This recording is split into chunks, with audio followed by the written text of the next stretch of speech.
Intensity feels powerful, but consistency will transform your life. Anyone can go hard for a day, for a week, but very few people can keep showing up again and again and again. Very few people can show up with joy, with a good attitude again and again and again. Today, I want to talk to you about the power and the magic of consistency. Consistency over intensity. Welcome back to the Build for Joy podcast. My name is David. And again, like I said today, I want to talk about consistency. My goal as a joy coach is to help people break cycles of shame and guilt, to start having and participating in joy in their life and for the lives of those around them. And one of the big things that happens when you're stuck in cycles of shame and guilt is you have what I call these bursts of intensity to get better. You get motivated to run a marathon. You get motivated to change. You get motivated to get healthier, to stop looking at corn. Whatever it is that you are dealing with in your cycles of shame and guilt, you have these monthly, weekly, quarterly, intense outbursts to actually change. But you don't realize that intensity isn't going to change anything. It's going to be consistency. And I know this firsthand. And so today's key idea is intensity is exciting, but consistency is transformative. Real change doesn't come from emotional burst. Again, I've had these. It comes from small, joy filled wins repeated over time. Consistency is how growth becomes sustainable. I'm going to say that again. Consistency is how growth becomes sustainable.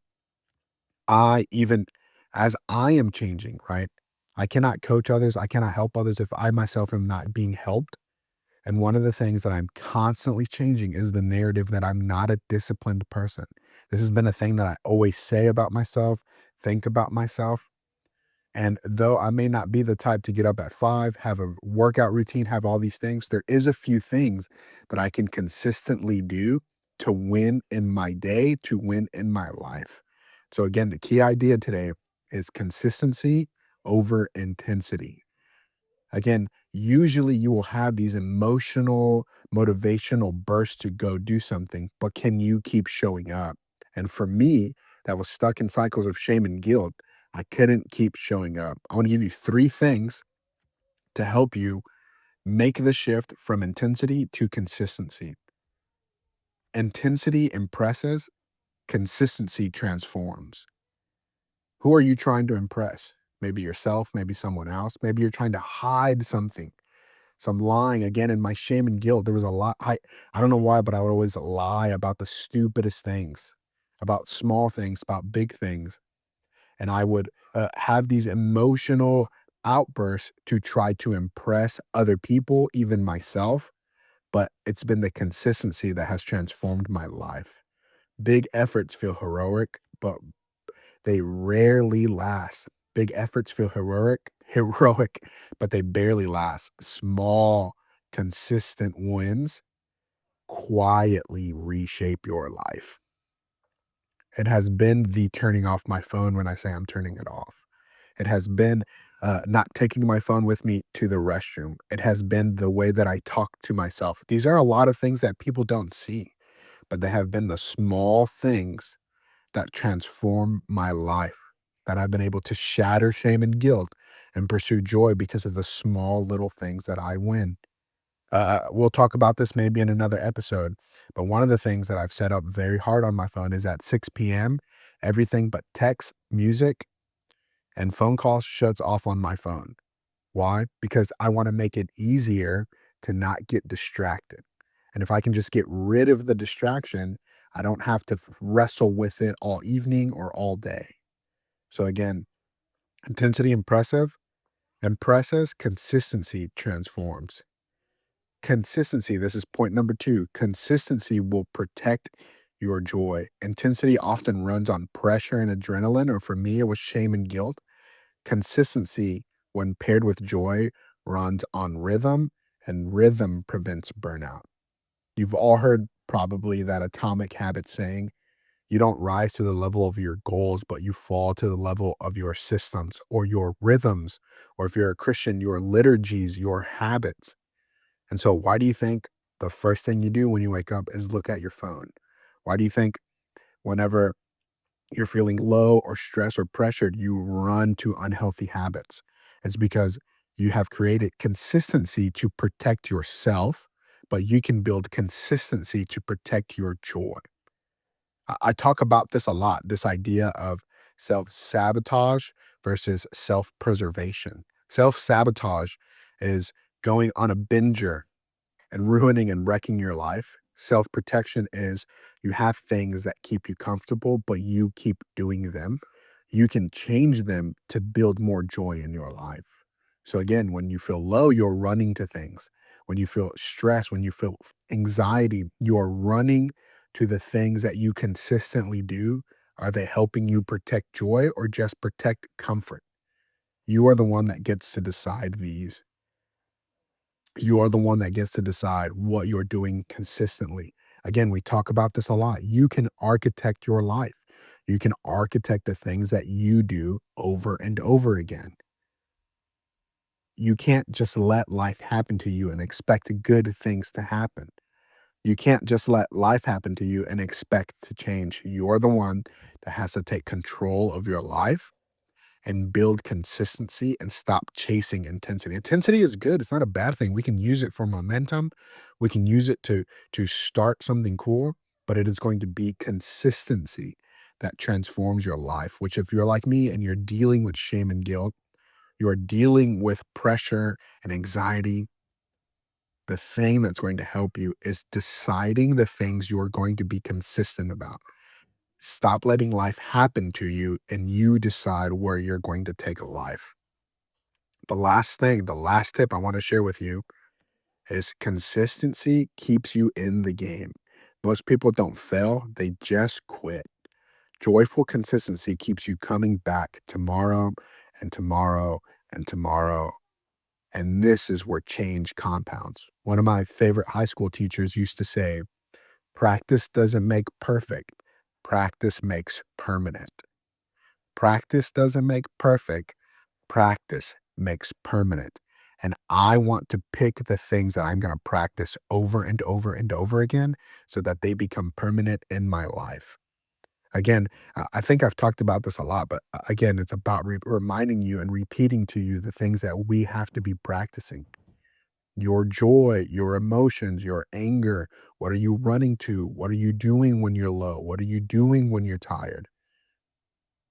And can you build the tools and the consistency that you need to not fail anymore, to not mess up anymore? Here's a perfect example. January sucked for me. This seems to be a pattern and a thing that comes up between basically the holidays, Christmas, New Year's, and January. Life just gets frustrating and tiring. And if I am not careful, these are the places where I make mistakes. These are the places where old me comes trying to crawl back, knocking on my door and reminding me of the things we used to do. But now that I am aware and I've created new patterns and new consistencies, I can not be so hard on myself. I cannot let shame and guilt of going, "Oh, you didn't record, you didn't reach out, you didn't promote, you didn't do these things. You're not building your business, you're not building your coaching." And that in itself can bring me back to shame and guilt, but that never helps anything. I can learn through the consistency that I've built to not be judgmental on myself, but to be kind on myself and go, "Hey, you know what? January is not turning out to be the way we want it to be, but we can continue on the small, consistent wins that we are gaining personally. We can be kind to ourselves. We can seek joy in the day to day. And these are the things that keep me in the game.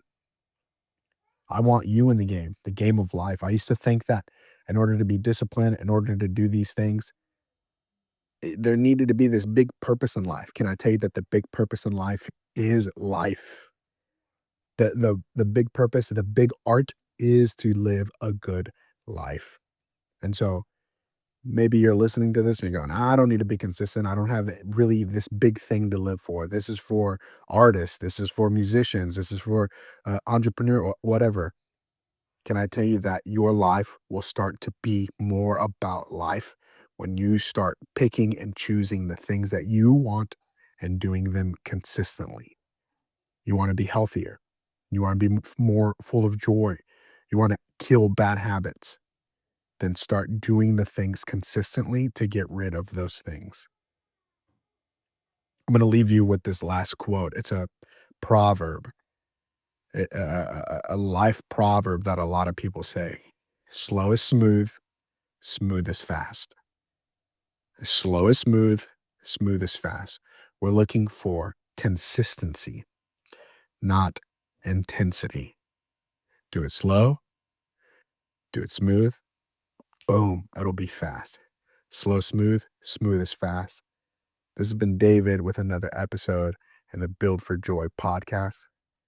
If you've made it this far, let me know by following me on Instagram, Dave Gomez, TX, the Joy Coach. Send me a DM, reach out. We're building out the Joy program in person.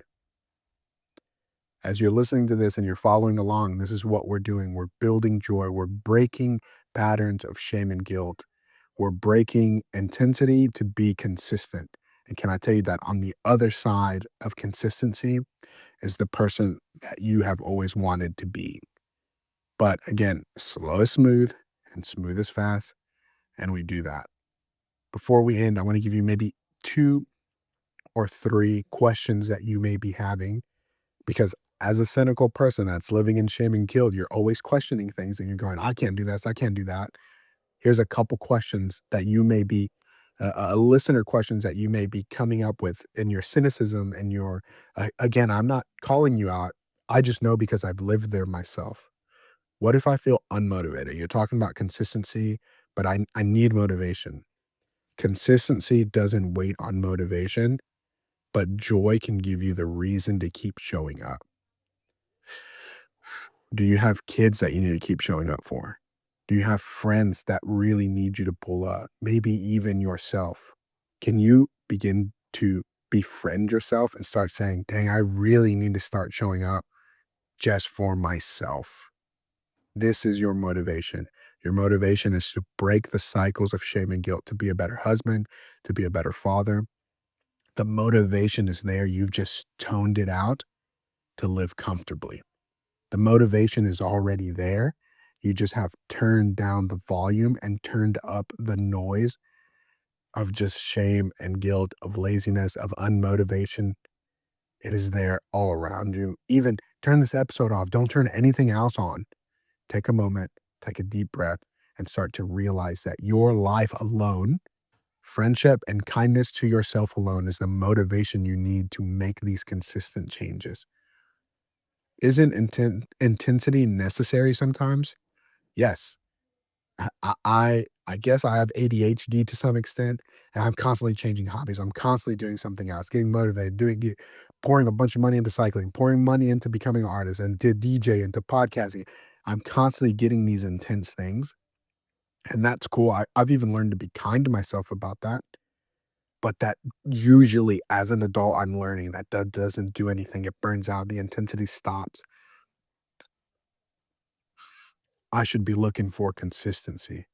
And one of the things when you start to mature is even in those intense burst in those intense bursts, you start to see the consistency that has happened, that has led you to the point that you are today. So all of these intensities and these failures, now that I'm done with the shame and guilt, now that I'm living on the other side of joy, I see the little things that were actually building consistency in me.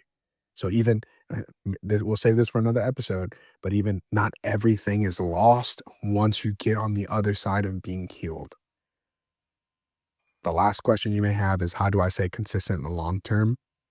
Lower the bar, add joy, and repeat what you don't dread.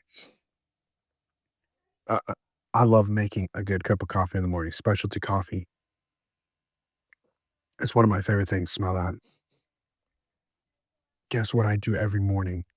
Guess what? I've paid for a coffee subscription to repeat this every morning. So regardless of what's going on without my day, I already have a win because I chose consistently to drink joy. I don't have time for crappy coffee. I'm not going to spend my money on terrible coffee.